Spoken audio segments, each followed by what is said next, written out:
স্বাগত খেলা ভিউজে। আপনাদের সঙ্গে আছি আমি আকাশ আহমেদ। আজ জানাবো দেশ বিদেশের আলোচিত খেলার আপডেট। ব্যাট কেনার টাকা ছিল না, সেই ছেলে এখন অনূর্ধ্ব-19 টাইগার দলের চ্যাম্পিয়ন অধিনায়ক।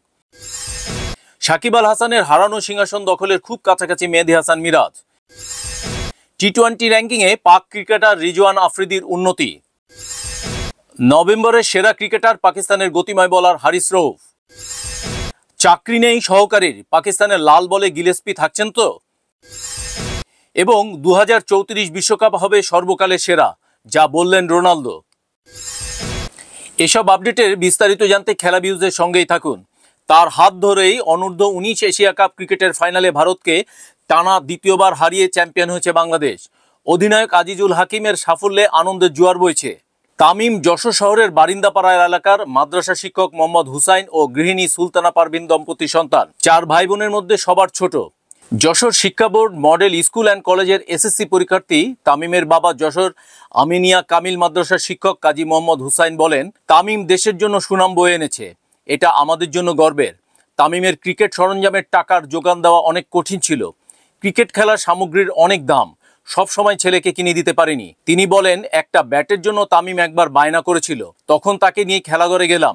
একটি ব্যাট ছেলে পছন্দ করলো, ওই ব্যাটের দাম 8,000 টাকা। তখন ওই টাকা আমার কাছে ছিল না, ছেলের চোখের পানি দেখে বাকিতে ব্যাট কিনে দিয়েছিলাম। তিনি বলেন, ছেলের ক্রিকেটার হওয়ার নেশায় প্রথমে কিছুটা হতাশ হই, পরে তার সাফল্য আর একাগ্রতা দেখে তার পিছনে টাকা খরচ করতে শুরু করি। তার কষ্ট আর দেশবাসীর দোয়ায় সে ভালো অবস্থানে গেছে। পুরো টুর্নামেন্টে ব্যাট হাতে দুর্দান্ত পারফরমেন্স করেছে তামিম। 4 ইনিংসে 112 গড় ও 84.85 স্ট্রাইক রেটে 224 রান করেন তিনি। একটি সেঞ্চুরি, 2টি হাফ সেঞ্চুরি। তার বড় ভাই আবু হুরাইরা বলেন, তামিমের আদর্শ সাকিব আল হাসান, বাবার পছন্দের ক্রিকেটার তামিম ইকবাল, এজন্য ছেলের নাম রাখেন তামিম। তিনি বলেন, তামিম যশোর শিক্ষা বোর্ড মডেল স্কুল অ্যান্ড কলেজের এসএসসি পরীক্ষার্থী। ঢাকার বিকেএসপিতে ভর্তি সুযোগ পেয়েও যেতে পারেননি। রাতে ঘুমানোর সময়ও কোলবালিশের পরিবর্তে ব্যাট জড়িয়ে ধরে থাকতো। তার মা সুলতানা পারভিন চেয়েছিলেন ছেলের চিকিৎসক হয়ে গরিব দুঃখী মানুষের সেবা করবে, তবে এখন ছেলের সাফল্যে গর্বিত। তিনি বলেন, তার খেলার সরঞ্জাম কিনে দিতে পারতাম না, তার আগ্রহ দেখে ধার করে কিনে দিয়েছি। রান্নায় দেরি হলে দুপুরে না খেয়ে প্র্যাকটিসে যেত, তার ভাইকে দিয়ে মাঠে খাবার পাঠাতাম। তিনি বলেন, আগে ক্রিকেট বুঝতাম না, ছেলের জন্য ক্রিকেট দেখে এখন কিছুটা বুঝি। আমার তামিম এখন বাংলাদেশের গর্ব, ছেলের সাফল্যে আমি গর্বিত। স্বপ্ন দেখি ছেলে জাতীয় দলে সুযোগ পাবে, বাংলাদেশের নেতৃত্ব দিয়ে সুনাম বয়ে আনবে। যশোর ক্রিকেট কোচিং সেন্টারের পরিচালক ও বাংলাদেশ ক্রিকেট বোর্ডের যশোরের প্রশিক্ষক আজিজুম হক আজিম বলেন, আমার ক্রিকেট কোচিং সেন্টারে ক্রিকেটে তামিমের হাতেখড়ি।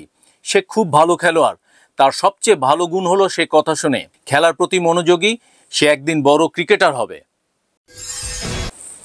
বাংলাদেশের ক্রিকেটারদের মধ্যে র্যাঙ্কিংয়ে শীর্ষে ওঠার কীর্তি শুধু সাকিব আল হাসানের। একসময় 3 সংস্করণেই বিশ্বের 1 নম্বর অলরাউন্ডার ছিলেন সাকিব। এবার দ্বিতীয় বাংলাদেশি হিসাবে বিশ্বসেরা অলরাউন্ডার হওয়ার স্বপ্ন পূরণের পথে আরও এগিয়ে গেলেন মেহেদী হাসান মিরাজ। আইসিসি টেস্ট অলরাউন্ডারের র্যাঙ্কিংয়ে বাংলাদেশের ভারপ্রাপ্ত অধিনায়কের অবস্থান এখন 2 নম্বরে। ওয়েস্ট ইন্ডিজ সফরের পারফরমেন্স দিয়ে বুধবার ভারতের রবিচন্দ্রন অশ্বিনকে 3-এ ঠেলে 2-এ উঠে এসেছেন মিরাজ। মিরাজের রেটিং পয়েন্ট 284, শীর্ষে ভারতের রবীন্দ্র জাদেজা 415, 263 রেটিং পয়েন্ট নিয়ে 4-এ মিরাজের আদর্শ সাকিব। এদিকে টেস্ট ব্যাটারদের র্যাঙ্কিংয়ে সতীর্থ জো রুটের 897 রেটিং পয়েন্টকে পিছনে ফেলে সিংহাসনচ্যুত করে 898 রেটিং পয়েন্ট নিয়ে শীর্ষে উঠে এসেছেন ইংল্যান্ডের হ্যারি ব্রুক। দুজনের মধ্যে ব্যবধান মাত্র 1 পয়েন্ট। তাছাড়া অস্ট্রেলিয়ার ট্রাভিস হেড 6 ধাপ এগিয়ে 5-এ ও দক্ষিণ আফ্রিকার টেম্বা বাভুমা 3 ধাপ এগিয়ে 7-এ উঠে এসেছেন।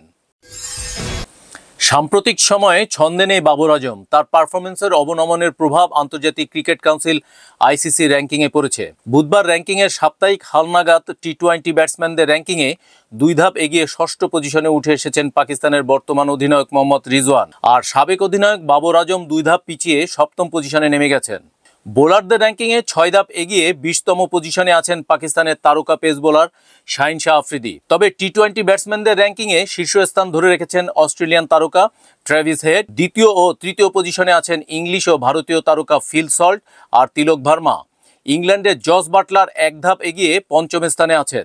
আইসিসি টি-20 বোলারদের র্যাঙ্কিংয়ে শীর্ষে আছেন ইংলিশ তারকা আদিল রশিদ। দ্বিতীয় পজিশনে শ্রীলঙ্কান তারকা ওয়ানিন্দু হাসারাঙ্গা। আর তৃতীয় পজিশনে আছেন অস্ট্রেলিয়ান তারকা অ্যাডাম জাম্পা। পাকিস্তানের গতিময় বোলার হারিস রউফ নভেম্বরে তার অনবদ্য নৈপুণ্যের জন্য আইসিসির মাস সেরা খেলোয়াড়ের পুরস্কার জিতেছেন। সম্প্রতি অস্ট্রেলিয়ার মাটিতে পাকিস্তানের ঐতিহাসিক সিরিজ জয়ে গুরুত্বপূর্ণ ভূমিকা পালন করেন তিনি। নভেম্বর মাসের এই অসাধারণ পারফরমেন্সের জন্য হারিস রউফ মাস সেরার পুরস্কারটি জেতেন। আর এক্ষেত্রে তিনি ভারতের জসপ্রীত বুমরা এবং দক্ষিণ আফ্রিকার মার্কো জ্যানসেনকে পেছনে ফেলে এই সম্মান অর্জন করেন। নভেম্বর মাস জুড়ে অসাধারণ ফর্মে ছিলেন রউফ। এ মাসে বিভিন্ন ফরম্যাটে নিয়েছেন মোট 18টি উইকেট। বিশেষত অস্ট্রেলিয়ার বিপক্ষে ওয়ানডে সিরিজে তার পারফরমেন্স ছিল অনবদ্য।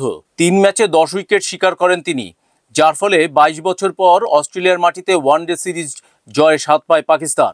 সবচেয়ে স্মরণীয় ছিল অ্যাডিলেডে সিরিজের দ্বিতীয় ম্যাচটা। পাকিস্তান তখন 1-0 ব্যবধানে পিছিয়ে। হারিস রউফ তার অসাধারণ গতিময় বোলিং দিয়ে মাত্র 29 রানে 5 উইকেট শিকার করেন, যার ফলে অস্ট্রেলিয়াকে 163 রানে অল আউট করে পাকিস্তান ম্যাচটি 9 উইকেটে জিতে সিরিজে সমতা আনে। পরে সিরিজ নির্ধারণী তৃতীয় ওয়ানডেতেও দুর্দান্ত বোলিং করেন ডানহাতি পেসার। 2টি উইকেট নেন এবং সিরিজের সেরা খেলোয়াড়ও নির্বাচিত হন। পাকিস্তানও 2-1 ব্যবধানে সিরিজ জিতে নেয়। ওয়ানডের পর টি-20 সিরিজেও দুর্দান্ত পারফর্ম করেন রউফ। সিডনিতে 4 উইকেট নেওয়ার পাশাপাশি সিরিজে মোট 5 উইকেট শিকার করেন। পরে জিম্বাবুয়ে সফরে 3টি ওয়ানডেতে 3টি উইকেট নিয়ে পাকিস্তানে 2-1 ব্যবধানে সিরিজ জিততে সাহায্য করেন। গ্যারি কাস্টানের বিদায়ের সময়ই শোনা গিয়েছিল চাকরি যেতে পারে পাকিস্তানের লাল বলের কোচ জেসন গিলেস্পির, তবে শেষ পর্যন্ত সেটি হয়নি। তবে দল নির্বাচনে নির্বাচকের ভূমিকা থেকে সরিয়ে দেওয়া হয় তাকে। এ বিষয়ে ক্ষোভ থাকলেও পাকিস্তানের সঙ্গে কাজ করা চালিয়ে যেতে চেয়েছিলেন তিনি, তবে এখন সেটাও শঙ্কার মুখে। দক্ষিণ আফ্রিকার বিপক্ষে টেস্ট সিরিজ শুরুর আগে গিলেস্পির সহকারী কোচ টিম নিয়েলসনের সঙ্গে সম্পর্ক শেষ করেছে পিসিবি, আর তাতে করে শঙ্কায় পড়ে গেছে গিলেস্পির কোচ হিসেবে থাকাও। আগামী 26শে ডিসেম্বর থেকে শুরু হতে যাওয়া 2 ম্যাচের টেস্ট সিরিজের আগে গিলেস্পির সহকারী কোচ টিম নিয়েলসনের সঙ্গে নতুন করে চুক্তি করতে চাচ্ছে না PCB. Pakistan cricket board PCB এই সিদ্ধান্তের পর টেস্ট দলের প্রধান কোচ জেসন গিলেস্পিও নিজের ভবিষ্যৎ নিয়ে ভাবতে শুরু করেছেন বলে জানিয়েছেন ESPN ক্রিকইনফো। চলতি বছরের আগস্টে নিয়েলসনকে নিয়োগ দিয়েছিল পিসিবি। অফিসিয়ালি তার পছন্দের নাম ছিল হাই পারফরমেন্স লাল বলের কোচ। তার চুক্তির মেয়াদ শেষ হলেও গত 18ই নভেম্বর শেষ হওয়া পাকিস্তান দলের অস্ট্রেলিয়া সফরের পর তার নবায়ন করার কথা ছিল, যদিও শেষ পর্যন্ত সেটি হয়নি।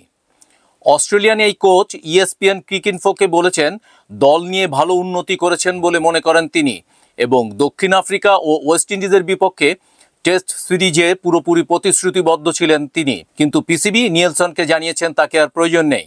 ESPN ক্রিকইনফোকে জানিয়েছে পাকিস্তান দল দক্ষিণ আফ্রিকা যাওয়ার আগে প্রধান কোচ গিলেস্পিকে পিসিবি জানায়নি যে তিনি তার সহকারী কোচকে পাচ্ছেন না। পিসিবির এই সিদ্ধান্ত মোটেই ভালো চোখে দেখছেন না গিলেস্পি। কোনো কিছু না জানিয়ে পিসিবির এমন সিদ্ধান্ত অস্ট্রেলিয়ান কিংবদন্তিকে খেপিয়ে দিয়েছে।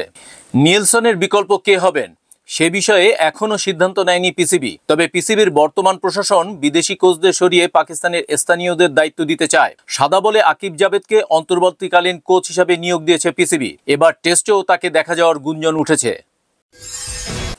ফিফা বুধবার আনুষ্ঠানিকভাবে ঘোষণা করেছে 2034 বিশ্বকাপ সৌদি আরবে অনুষ্ঠিত হবে, যা মধ্যপ্রাচ্যে দ্বিতীয়বার বিশ্বকাপ আয়োজনের ঘটনা।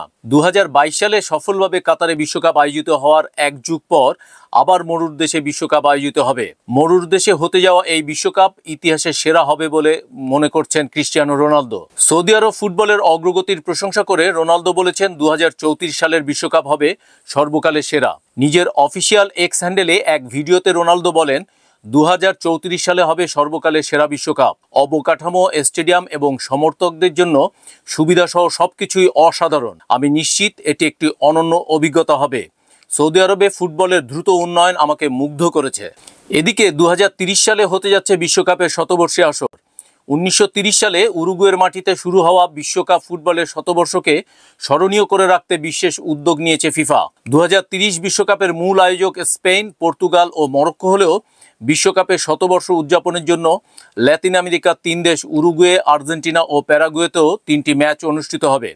আর 2034 বিশ্বকাপ এককভাবে আয়োজন করবে সৌদি আরব। এর ফলে আবারও বিশ্বকাপ ফিরছে এশিয়ায়। এই মহাদেশে আয়োজিত সবশেষ বিশ্বকাপ অনুষ্ঠিত হয় মধ্যপ্রাচ্যের আরেক দেশ কাতারে। এই ছিল এখনকার মতো। খেলার আরও আপডেট জানতে চোখ রাখুন অফ স্পোর্টসের ফেসবুক পেজে এবং সাবস্ক্রাইব করুন অফ স্পোর্টসের ইউটিউব চ্যানেলে।